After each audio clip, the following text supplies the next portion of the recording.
You send a text and then you immediately regret sending it.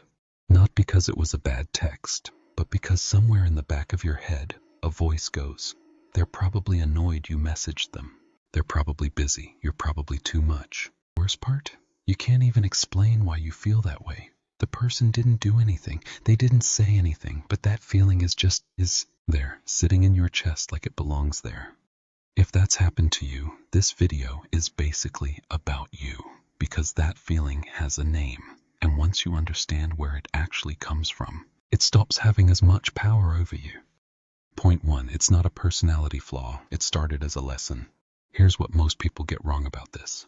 They think it's just low self-esteem, or anxiety, or being too sensitive. A lot of people, this feeling started way earlier than they realize. Maybe you grew up in a house where expressing needs was met with irritation.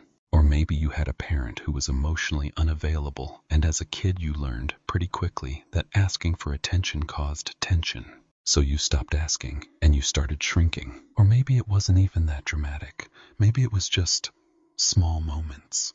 A teacher who sighed when you raised your hand too often. A friend group that went quiet when you walked in one time. Kids pick up on things, and the brain files it away. Over time, that lesson, that you are somehow too much for people, gets stored not as a memory but as a belief. And beliefs don't feel like thoughts. They feel like facts. Point 2, your brain is running an old program. So here's what's actually happening when you feel like you're annoying someone just by existing. Your brain is pattern matching. It's taking the current situation, someone going quiet, a text taking too long to reply, a person seeming distracted, and it's running it through all your old experiences. And if those old experiences taught you that you're a burden, your brain goes straight to that conclusion every time, even when it's wrong. This is called a cognitive distortion, but that term makes it sound clinical and distant. Really, it's just your brain being overprotective. It learned a rule early on: be smaller, take up less space, don't need too much, and it's been applying that rule ever since, even in situations where the rule doesn't apply at all.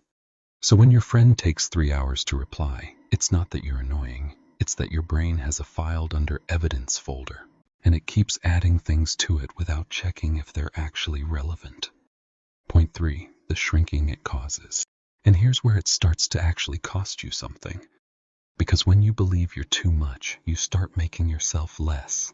You don't speak up in conversations, even when you have something worth saying. You apologize for things that don't need apologizing for. You ask for things with so many qualifiers attached. Sorry to bother you. I know you're busy. This is probably a stupid question. That the actual ask gets buried underneath all the self-erasure. You hold back a lot. And the tragic part is that the people around you often don't even know something is wrong, because you've gotten so good at making yourself small that it looks like everything is fine. But inside there's this constant low-level hum of, am I too much? Am I bothering them? Should I just not? And that hum is exhausting, really exhausting, in a way that's hard to explain to people who haven't felt it. Point 4, what actually helps. So what do you do with this? The honest answer is, it takes time. This isn't a one-video fix. But there are things that actually help, and one of the most useful is learning to interrupt the pattern in the moment.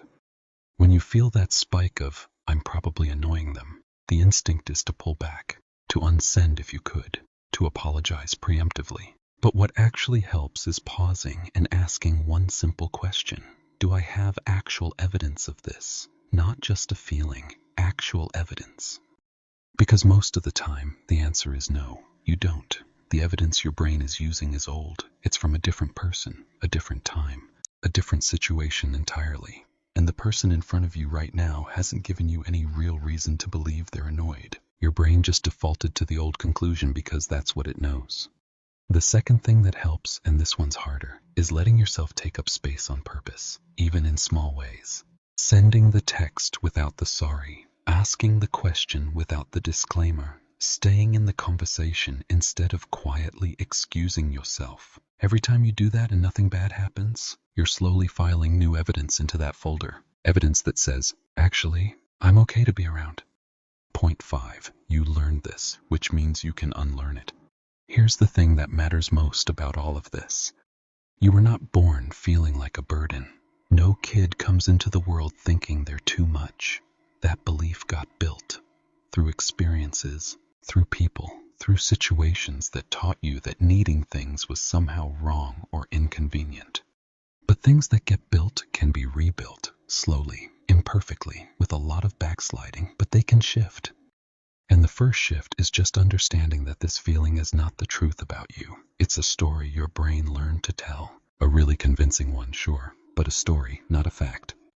So if you've ever sent a message and immediately wished you hadn't, if you've ever walked into a room and felt like you somehow made it worse just by being there, if you've ever apologized for existing in some small way, you're not broken, and you're definitely not actually annoying.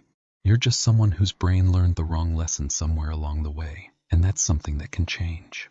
If this put words to something you've carried around for a long time, hit subscribe. That's kind of what this channel is for.